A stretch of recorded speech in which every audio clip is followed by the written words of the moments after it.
Welcome, everyone, wherever you are, whatever time it is. It's a very great pleasure today to have as our speaker Professor Febe Armanios from Middlebury College in the States. She's Professor of History and specializing in the Middle Eastern history with a special interest in the Christian communities and, of course, the Coptic community above all. She's written a book on the subject she's going to speak about, which has already been published. And she is going to publish fairly soon, I think, a co-authored book on halal food, which should be absolutely fascinating. I love these cultural histories. And another thing she has in preparation is a book on satellite ministries in the Middle East, which, again, a wonderful subject. So she's someone who has a very wide range and fascinating interests. But today she's going to be talking about Coptic pilgrimages to Jerusalem. So, Phoebe, over to you. Thank you so much, Sebastian. It is such an honor and a pleasure to be with you. By the way, halal food was already published, so Oh, good. right, good. Yes, yes. So I that look is. forward to reading it. I am glad that is published, and yes, but the satellite ministry is hopefully out next year. But thank you for this kind introduction. It is such an honor to be with you today, and I'm thrilled to have received this kind of invitation from you as well as Professor Gomlauri. Thank you again for having me. A true pleasure. I'm going to just switch to my PowerPoint. So I decided upon your kind invitation today to return and revisit what I think is really lovely material that I haven't dived into for a really long time.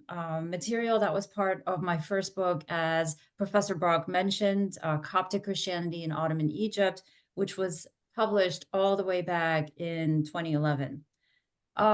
One of the reasons I wanted to return to this topic, however, is because the Holy Land has been on my mind so much lately, as I'm sure it has been on yours. And I really couldn't resist the urge to return to this fascinating subject. And I wanted to really take a journey with you today to a time when borders were very fluid and open, when Christian and Muslim religious practices often overlapped, and when Jerusalem, under Ottoman rule, served as a kind of vibrant gathering place for Christian worship, cross-denominational collaboration, and political negotiation. Also, this is truly a story about Lent and preparation during Lent and Easter. So the time could not be better. In the Coptic community, Lent begins this coming Monday, March 11th. It's later than the Western calendar. So we're kind of imagining what this time and this period may have looked like for the Copts, but almost really 300 years ago when we think about it. We're going back quite a bit.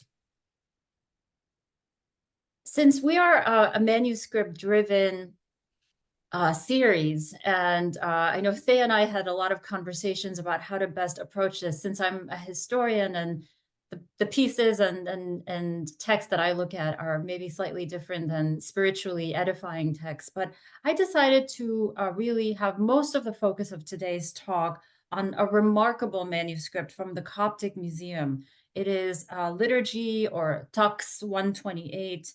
And this text was written by an eyewitness and participant in the event I'm going to describe today, a scribe named Abd al-Masih.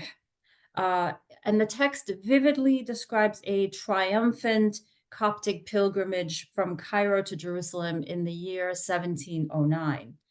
And as we dig deeply and immerse ourselves in the text, it's going to become clear to us that the people who commissioned the writing of the manuscript intended this experience, their own personal pilgrimage experience, to become a permanent part of the Coptic communal memory. And quite significantly, too, they also viewed this event as nothing short of a miracle. So to understand why the scribe Abd al-Masih may have deemed the 1709 pilgrimage a miracle, we actually should consider how Copts performed this ritual during the early modern Ottoman period, roughly before 1800. Now, this practice during Ottoman times was sometimes successful and sometimes a total failure. And in fact, in order for us to appreciate this manuscript that we're going to spend most of our time today on, it's perhaps important to briefly look at one failure that happened later, about 40 years after Liturgy 128 was written. And so from a Muslim text, actually, not a Coptic text, called Ad-Durra al-Musanna fi Akhbar al-Kinana. This is a mid-18th century chronicle, the protected pearl in the history of Egypt, written by the Egyptian writer Ahmed ad-Damardashi, who inserts a very short but telling story in his chronicle. On an otherwise ordinary day, he tells us, in the spring of 1748, a very loud Coptic procession gathered outside the Church of the Virgin Mary in Harat al-Rum in Cairo. And in this gathering, clergymen and lay people, women and children assembled in one of the narrow alleys as they got ready for their pilgrimage to Jerusalem. They loaded their camels with specially decorated wooden carriages, much as the one you see right here in the image. And once these provisions were packed, Damardashi says, Coptic Patriarch Morcos VII mounted his mule and was taken to the head of the lineup by a group of young boys. And behind him rode Coptic lay dignitaries, or archons, dressed in their finest robes, followed by their wives, whose colorful Kashmiri shawls were wrapped neatly over their heads. The archons' wives, ad-Damardashi tells us, insisted on traveling by land rather than sea, and were very glad to accompany the patriarch on this journey. Now, Coptic leaders, we know, had acquired all the necessary permits to make this pilgrimage, and everyone thought the procession was off to a good start. The community had spared no expense in their planning. Their convoy was led by dancers and musicians, and young boys guided the pilgrims with their lit torches. Ad-Damardashi tells us that Cairo residents, however, were bothered by this very loud noise, especially as the procession moved north towards Al-Ghuriyya, an old Mamluk quarter not too far from Al-Azhar Mosque. And as the pilgrims started getting closer to one of Islam's most revered institutions, all the festivities stopped. The Muslim religious leaders, the ulama, spoke out from among the crowds, criticizing the Copts for emulating Muslims, a critique that they had really imitated the Muslim Hajj pilgrimage caravan to Mecca. Now, some of these critics demanded that military officers stop the pilgrimage altogether and confiscate the Copts' possessions. And so the pilgrims panicked and they scrambled to protect their lives and property. They were advised to go home by their community leaders, and as they fled, they heard the news that the Ottoman governor had forbidden all the Christians from traveling. In this case, the Copts were actually somewhat fortunate, because in some other years, we hear that they were attacked by angry mobs who looted their provisions and forced them into a humiliating retreat. So on the scales of successes and failures, al-Damardashi tells us, 1748 was just simply a, quote, ill-omened year for Egypt's Coptic Christians. Now, one might conclude that this account represented the status quo in the entire Ottoman era. But in my talk today, we're going to look at that Coptic Arabic manuscript, which describes the pilgrimage as a triumphant miracle. And a close reading, a close dive into this text shows that the successful event took place because the Coptic clergy and the lay leaders, the archons, worked together to solidify a network of cooperation from different parties at each step of their journey, whether they were in Cairo or in the Sinai or in Ottoman Palestine.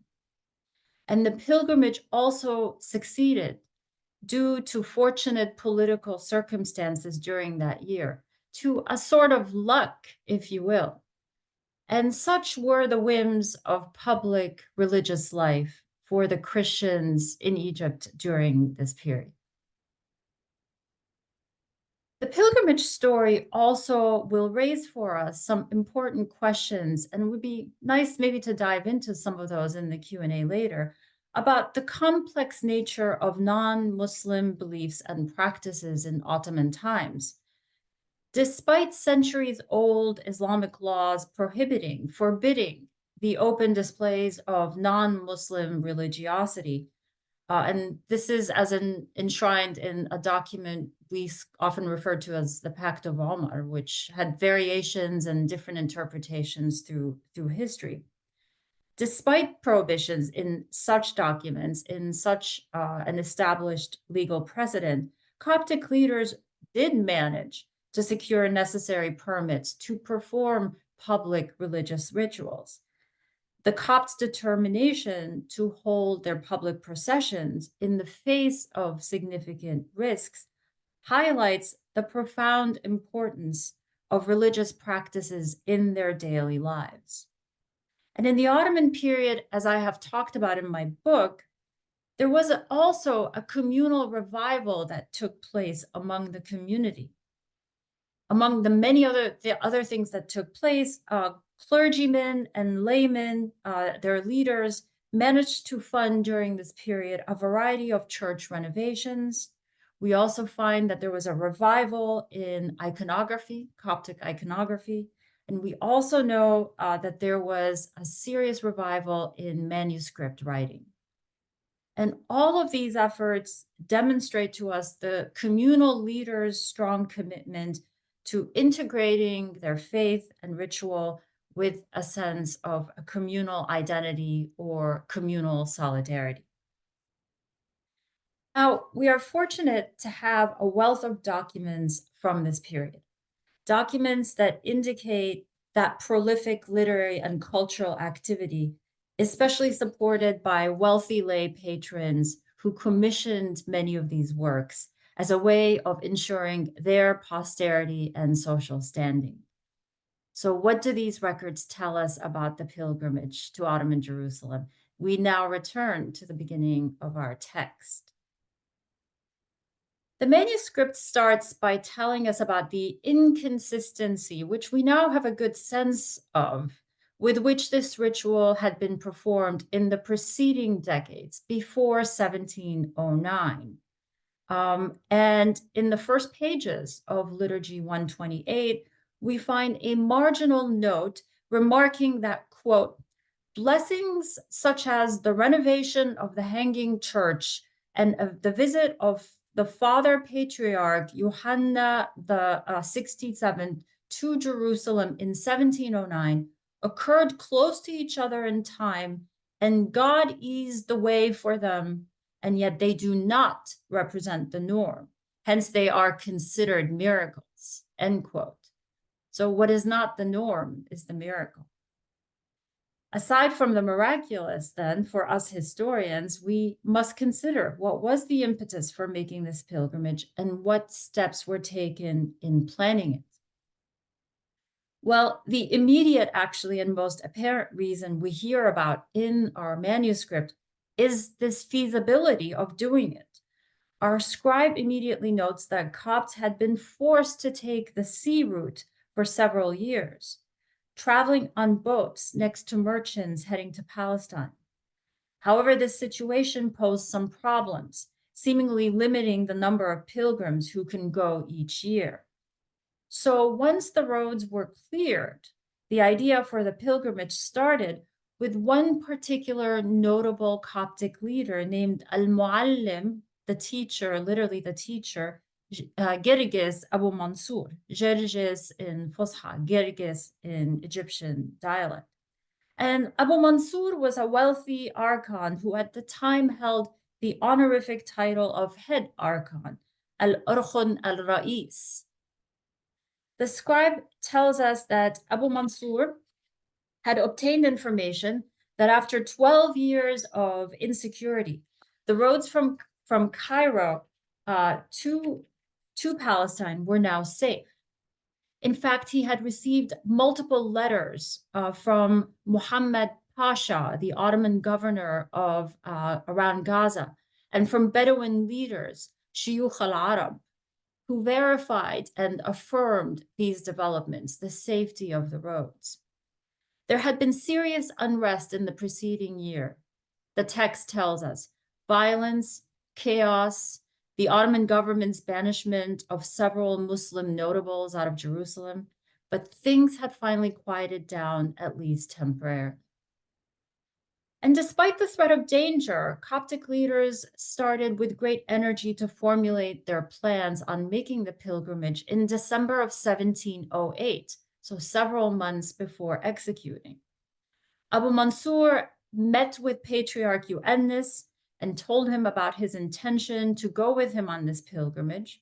And the partnership, incidentally, between these two men, between Euennis and Abu Mansur, has an important place within the Coptic community during the early 18th century. Beyond a well-known collaboration in renovating churches and monasteries, the pair had just a few years before, in 1705, organized a very important procession all the way from Cairo to the Red Monasteries of St. Anthony and St. Paula, culminating in the consecration of the Church of St. Mark in St. Paula's monastery. Moreover, a few months before embarking on the pilgrimage to Jerusalem, Abu Mansur had, as the manuscript told us, invested a portion of his wealth in renovating Al-Mu'allaqa, or the Hanging Church in Old Cairo. His oversight of this project, specifically his personal attention to construction, carpentry, and painting at that church, was praised widely by fellow Copts in another commemorative manuscript, which described his fine managerial skills and his influence and prestige within the community and beyond.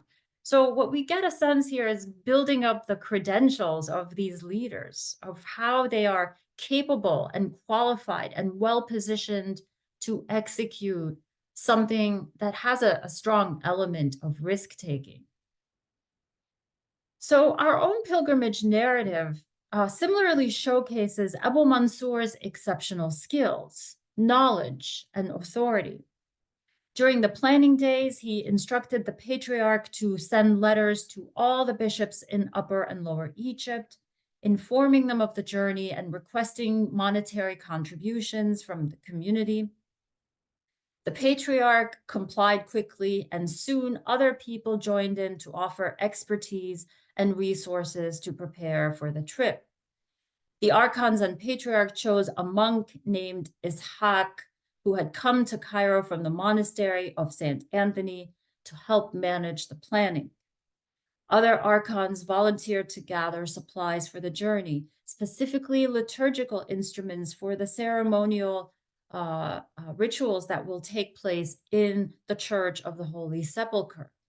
These might have included an incense burner, cross to be held by the patriarch, a cruet to hold sacramental wine, as well as chrism oil, the Eucharistic bread basket, a gospel to be used in the liturgical prayers, and maybe even an incense box. The need to transport these items from Cairo to Jerusalem tells us perhaps that they were used only, that these were special items used only during Easter and were likely made of the finest quality. Abu Yusuf also obtained an order from the Ottoman governor in Egypt. So he's really crossing his T's and dotting his I's, as we can see. This was Hussein Pasha, who reigned between 1707 and 1710. And that order was to ensure the caravan's safety. In addition, he got letters from regimental officers and beys in Cairo, and they were addressed to custodians of different stops and fortresses along the road and to Bedouin leaders that they may encounter along their journey. These assurances were, by the way, expected not only from the Christian pilgrims, but Muslim pilgrims who made their way from Cairo to Jerusalem also acquired such letters to guarantee their safety and plan their accommodations.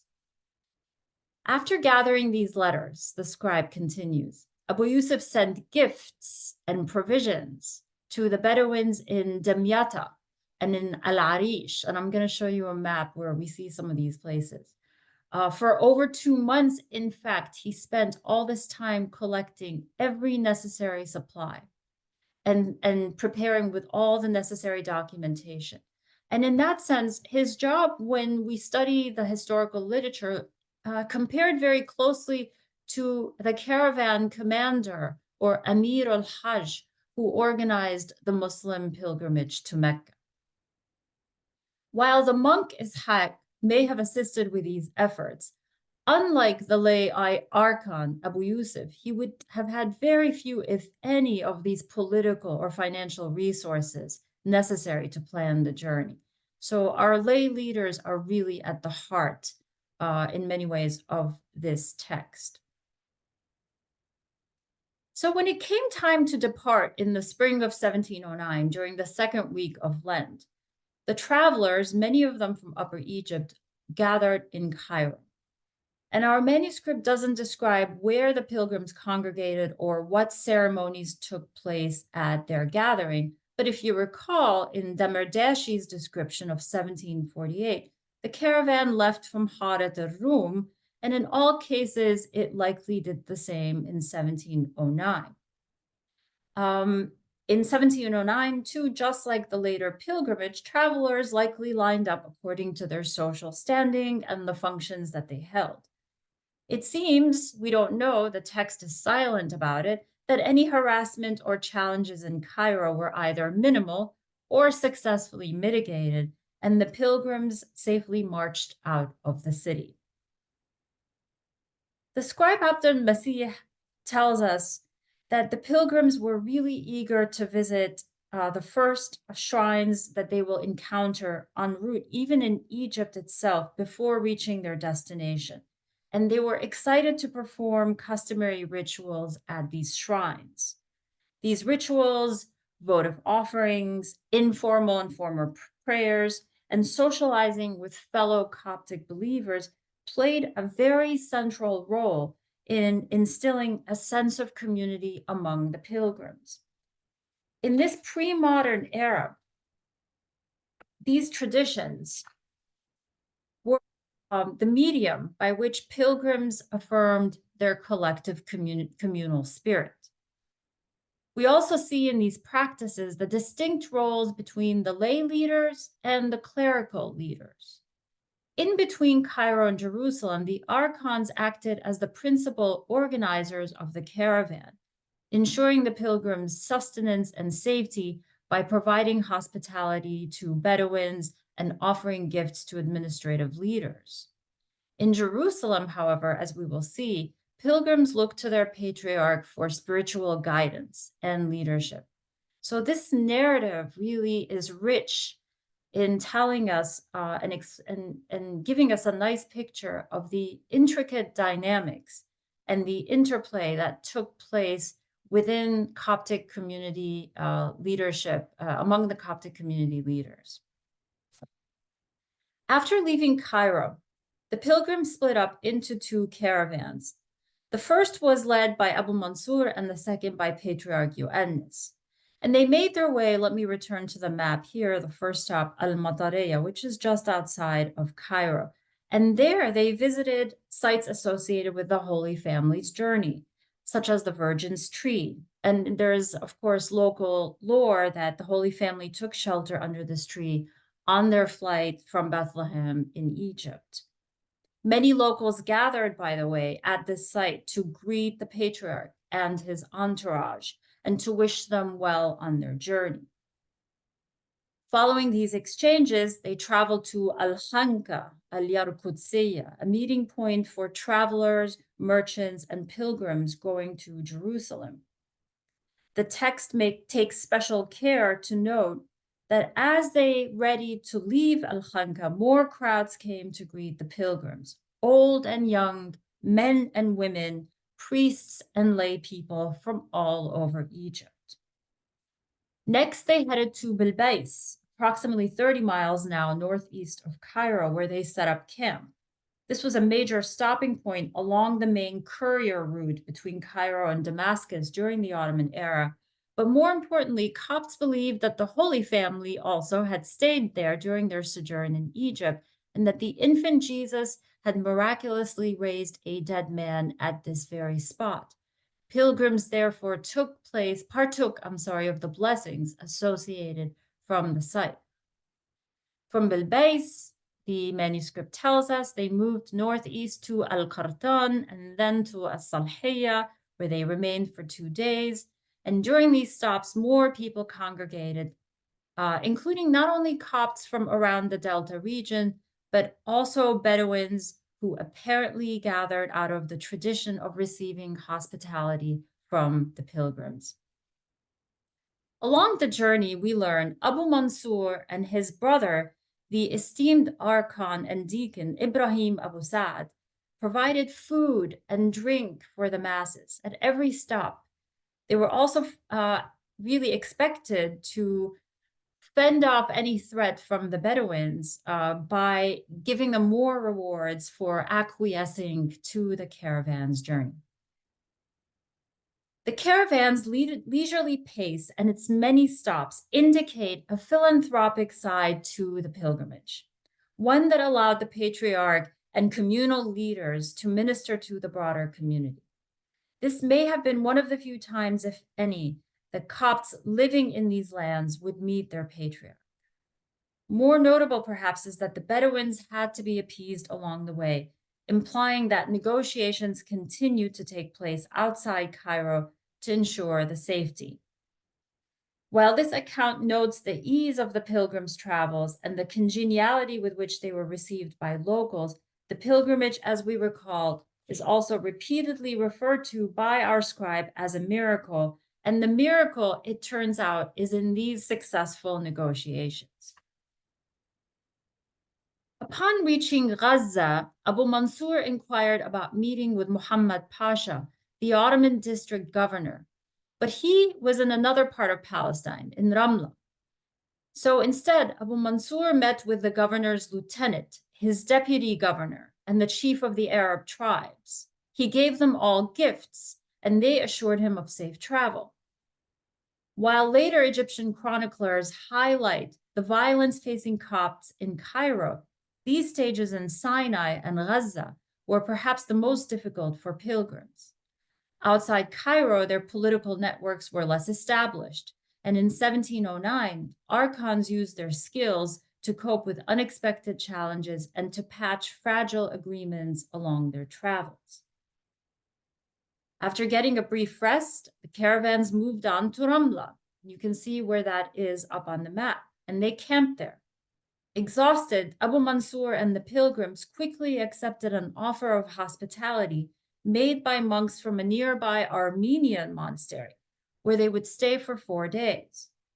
This generosity of local Armenians is significant and suggests a deep level of intercommunal cooperation and social exchange during the pilgrimage. Indeed, the Copts and the Armenians would consolidate their friendship by celebrating Mass together. Later, Coptic leaders finally met with Gaza's governor, Muhammad Pasha, and presented him with appropriately lavish gifts. At this point, all the logistics seemed to be complete, and the road to Jerusalem was finally cleared. At the beginning of the 6th week of Lent, the patriarchs and Abu Mansur's entourage headed out of Ramla and entered Jerusalem. Now, despite this long journey, as soon as the pilgrims arrived to the city, they opened their churches for prayer. Near the Church of the Holy Sepulchre, there were 3 Coptic chapels made accessible: the Church of the 4 Incorporeal Beasts, the Church of the Angel, and the Church of St. George. All of them were inside Deir Sultan, the ancient Coptic monastery that would serve as their main lodging. Also, a meeting point was quickly arranged between the Coptic patriarch Euennis and the Greek patriarch of Jerusalem. The text doesn't name him, but this is Chrysanthus Notaras in all likelihood. The Greek Orthodox community was the most influential among Christian groups in Jerusalem, indeed in the entire Ottoman Empire. And this meeting point ensured that the Copts were in their good standing. In fact, following the lead of the Greek patriarch, the Armenians and Roman Catholics were generous in their treatment of the Coptic patriarch. While Euennis met with his clerical counterparts, the archon Abu Mansur gave gifts to local Muslim notables, to the elders, akabir, to the qadis and Muslim judges in Jerusalem. We can see how a successful pilgrimage depended on this coded and deferential gesturing to higher-ranking individuals and communities, to Ottoman officials, to Muslim notables, to distinguished Christian leaders. Our manuscript indicates that such an elaborate ceremonial paying of respects seems really to have taken place quite uniquely in Jerusalem. Some days later, following customary practice, the Greek patriarch opened the Church of the Holy Sepulchre, and our narrator describes the order in which Copts entered the church. First came Abu Mansur, along with the Coptic metropolitan of Jerusalem, Robriel. They were then followed by Patriarch Euennis and several priests dressed in ceremonial clothing. An impressive total of 80 deacons and priests holding icons and singing hymns of praise followed the patriarch as he entered the church holding the censer in his hand. They processed around the church's interior until they reached the Coptic chapel near the tomb of Christ, where they convened Eucharistic prayers. Afterward, all the Coptic pilgrims received the blessing of Christ's sepulchre, and for the remainder of the day and the duration of Holy Week, they visited shrines all over and outside Jerusalem. And many sites are listed for their visitations. Bir Ayub, Job's well, Jabal al-Saud, the Mount of the Ascension, the tomb of the Virgin Mary at Gethsemane, where they prayed the liturgy.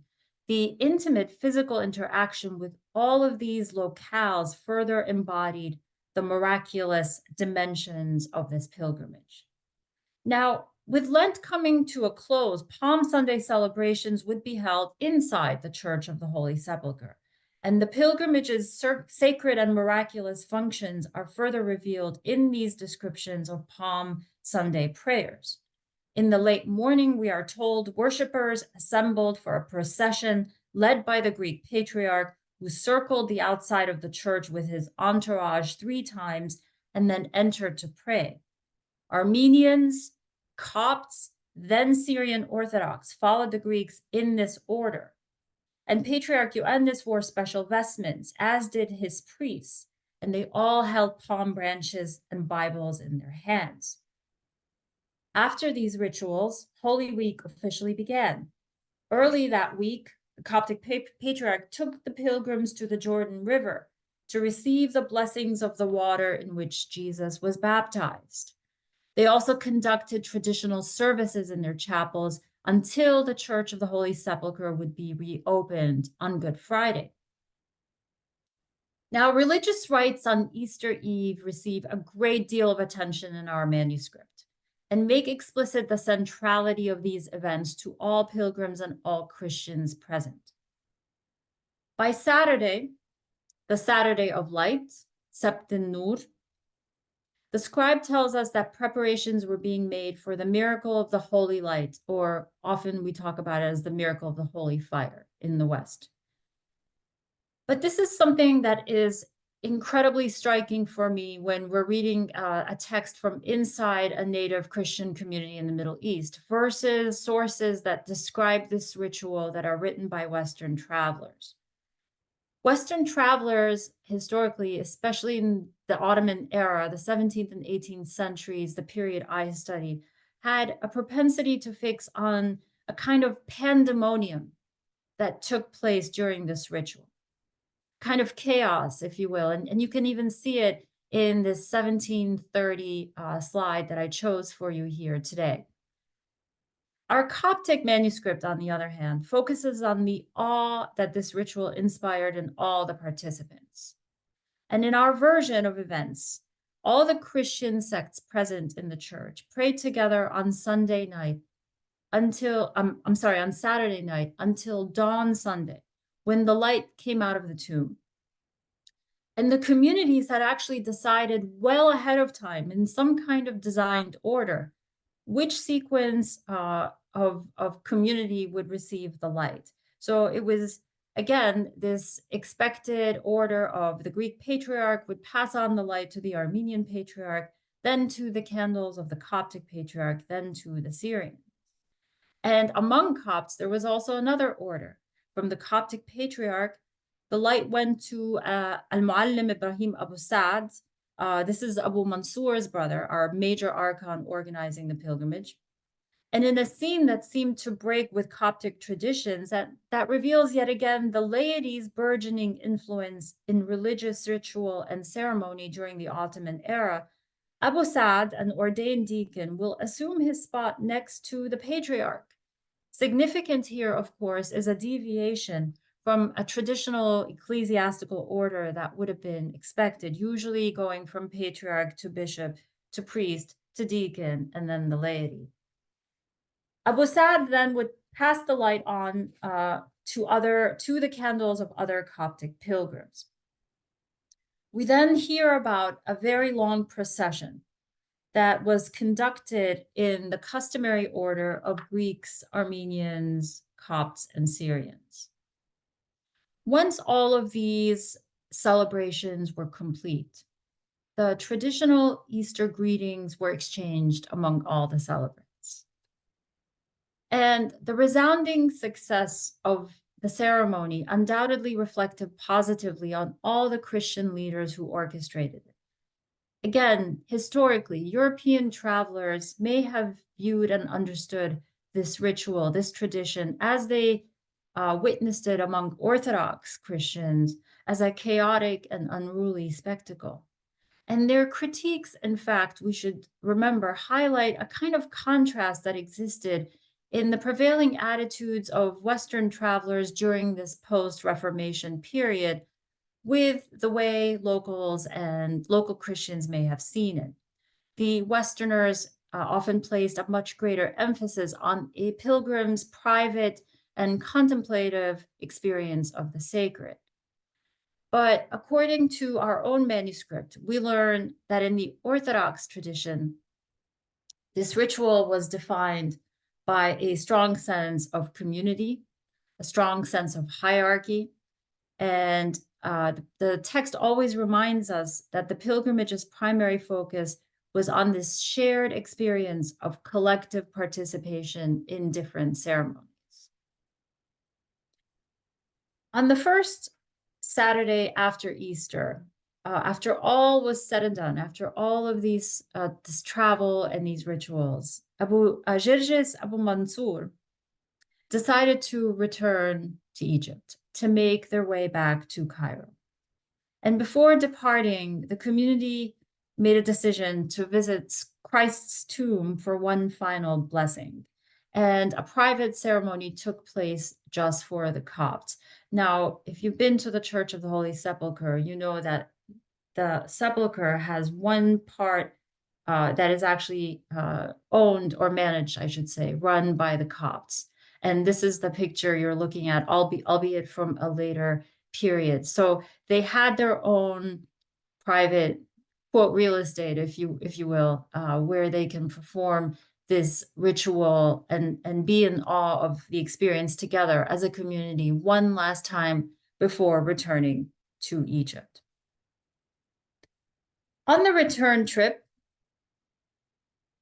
basically they were retracing their steps just about on the way home. And as they began to approach Cairo, they received news of infighting among Ottoman soldiers, and that this infighting threatened to tarnish their perfect pilgrimage. In fact, Abu Mansur, our manuscript tells us quite clearly, received word that there might be even plans by some Ottoman regiments to raid the Coptic pilgrimage, to rob and raid the Coptic pilgrims. When arriving in Bilbais, however, they discovered that the conflict had been resolved, much to their relief. And the caravans were then directed to Matareya, where the patriarch and Abu Mansur disembarked. And in this place, they gave orders for their camels and their luggage to be sent back to Cairo, but they sat still for a time. They took the opportunity once again to visit sacred sites associated with the Holy Family. And here, and this is what I really love about this manuscript, is this very careful, deliberate pausing to remind us that there were no missed opportunities to get the blessings of the holy sites during this pilgrimage. At every chance, they were near something that was sacred to them, something that was profoundly meaningful to them, whether in Egypt or in Palestine. The pilgrims took pause and appreciated these moments and paid reverence to the blessings, really, that they felt they had at these times. Also, at these shrines, we hear about more large gatherings of locals. Now, this is a different kind of gathering. There were the gatherings to bid them good luck, and now these are the welcome home gatherings, where locals arrived to listen intently to the captivating tales of the pilgrims. And we don't know all the details. The manuscript doesn't tell us all the stories they shared, but we know they must have shared the miraculous events of the Holy Fire, the visit to the Jordan River, all the different intimate and profoundly meaningful details of their successful journey. And what that did, this act of sharing the storytelling, is inscribe these stories into a kind of communal memory, broader communal memory of the faithful. With their pilgrimage ending, the group finally returned to Cairo, their hearts filled with joy and spiritual enrichment that such a momentous journey brought. And this marked the end of a physically demanding trip, but also signifying a profound spiritual transformation that would forever shape the lives of those who undertook it. In my view, this manuscript gives us a special window into one of the most critical public manifestations of Christian religious expression in the Ottoman world. Although it was expensive and risky, the performance of this practice among Egyptian Copts in the early 18th century reflects a moment when lay and clerical leaders negotiated with each other and with local religious and political authority to preserve this ritual. Ultimately, popular practices like the pilgrimage sustained the communal fabric of the Coptic community. And this case study highlighted through an examination of really long neglected religious texts that I believe until I took a look at this piece in my book, I'm not sure anyone had really zoomed in on it and thought to elevate it and to think about its meaning. These texts, I feel, these long neglected texts allow us to see how the Copts were influenced by their surrounding culture, and also how porous borders and boundaries in the early modern period connected Copts, who were really a seemingly peripheral community removed from the Ottoman capital of Istanbul, to the entire inhabitants and ruling elites of Ottoman Palestine and to the influential Christian notables of Jerusalem. Throughout history, pilgrimages have served as transformative journeys for the faithful. We know from Victor Turner, who famously described whether these pilgrimages are undertaken voluntarily or done as a religious obligation, they transport believers from the comfort of the familiar to the uncharted territories of the foreign, ultimately returning them to their everyday lives, imbued with a newfound sense of purpose. For Copts, the pilgrimage to Jerusalem had long been a source of renewal and a testament to the power of shared experiences. The traditions that emerged from this pilgrimage likely created, as I mentioned, a kind of secondhand journey passed down through generations, through stories, texts, and mementos. The caravan emphasized philanthropy, drawing the attention of bystanders who sought to engage with travelers and receive their material and spiritual blessing. When they returned, Coptic pilgrims were bestowed with the esteemed titles of Muqaddas or Muqaddasa, derived from Al-Quds, the Arabic name for Jerusalem. And this carried a kind of prestige comparable to that of Hajj and Hajjah given to those who returned from Mecca. Pilgrims eagerly shared their relics with loved ones, including maybe the cherished candles that they lit during the holy fire ceremony. And perhaps they proudly even displayed newly acquired tattoos, which have a very long history in the Coptic community, as you see from the slide here.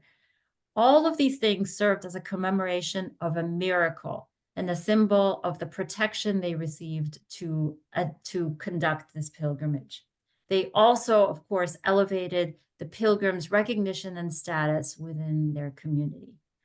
On that note, I will stop here and love to get your questions. Thank you so much. Well, thank you, Phoebe. That was such a wonderful journey you took us on. A pilgrimage, happily sitting in our seats at home, but all the more wonderful. Thank you so much. That is very exciting. And it has the pilgrimage, the text been published? Something's come on my screen, so I can only half see you. I don't know why. It's very tiresome. Have you published the text of this? Not yet. The full text. So the story I told is one entire chapter in my book, but I am telling it more or less as I told it. It's the text itself has not been translated or published as of yet. So definitely it should be. It should. I totally agree with you. It should be. I would love a collaborator, because as historians, we don't often pause and stop and really do these lovely textual translations. You like interpret and read, and but yes, I would. A collaborator would be wonderful.